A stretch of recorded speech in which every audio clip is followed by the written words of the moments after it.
ৰাজ্যৰ সদ্যঘোষিত অসম লোকসেৱা আয়োগৰ পৰীক্ষাত চাবুৱাৰ 9 গৰাকী শিক্ষাৰ্থীয়ে স্থান দখল কৰিলে। ই এক চাবুৱাৰ গৌৰৱময় ইতিহাসত লিপিবদ্ধ হ'ল।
ইতিমধ্যে তেওঁলোক আহিছে। দুগৰাকী আহিব পৰা নাছিল যদিও তেওঁলোকৰ পিতৃ মাতৃ আহি তেখেতৰ সম্বৰ্ধনাবিলাক লৈছে। মই স্বচ্ছ আৰু নিকাভাৱে শিক্ষিতসকলৰ সংস্থাপনৰ নিশ্চিত কৰিছে, সেই কথা ব্যক্ত কৰিলে চৰকাৰখনৰ কথা প্ৰাৰ্থীসকলে। বিজেপি এই চৰকাৰখনকো বহুত বহুত ধন্যবাদ জনাইছো। আমাৰ দৰে ল'ৰা ছোৱালীবোৰ এই ইমান বিশাল টকা 20 লাখ 30 লাখ টকা দি চাকৰি লোৱা এই পৰ্যায়টো শেষ হৈছে। ইমান নিকা আৰু স্বচ্ছতাৰে এই চাকৰিবোৰ দিবলৈ সক্ষম হৈছে। মই এজনী দুখুনী মাতৃ হিচাপে মই একদম গৌৰৱেৰে কৈছোঁ, এই চৰকাৰখন নিশ্চয় বহুত ভাল চৰকাৰ আৰু আমাৰ নিচিনা ল'ৰা ছোৱালীবোৰ আগবাঢ়িবলৈ উন্নতি কৰিবৰ কাৰণে আগবাঢ়িব। লাহোৱালৰ বিধায়কগৰাকীৰ উদ্যোগত আয়োজিত এই অনুষ্ঠানটোতে বিধায়কগৰাকীয়ে শিক্ষাৰ্থীসকলক লৈ কৰা আশা ব্যক্ত কৰিলে। প্ৰথমবাৰৰ কাৰণে চাবুৱাৰ ইতিহাসৰ বুৰঞ্জী পাতত লিপিবদ্ধ হৈছে।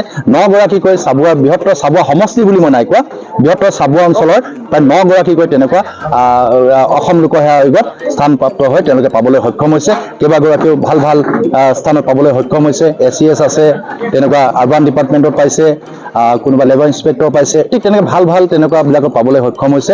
মই প্ৰতিগৰাকী আমাৰ উঠি অহা প্ৰজন্মসকলক চাবুৱাৰ তেওঁলোকৰ যিবিলাক যি মানৱ সম্পদ হিচাপে তেওঁলোকে গৌৰৱ কৰি আনিছে, সেইবিলাক অহা প্ৰজন্মবিলাকে আমাৰ যি নেক্সট আহি থকা দিনবিলাকত প্ৰজন্মবিলাকে যাতে তাৰ পৰা অনুকৰণ কৰক আৰু বিশেষকৈ মটক সাহিত্য পৰিষদৰ তৰফৰ পৰা কোচিং দিয়াৰ যি ব্যৱস্থা কৰিছে তাৰ পৰা অলপ আগতে এগৰাকী মাতৃয়ে দুখেৰে কৈছে যে আজি মটক সাহিত্য পৰিষদৰ যোগেদি যি তেওঁলোকৰ আমি অসম চৰকাৰে যি তেওঁলোকক পুঁজি দিওঁ এটা কোচিং কৰিবৰ কাৰণে আৰু সেই কোচিঙৰ যোগেদিও তেওঁলোকে পাবলৈ সক্ষম হৈছে।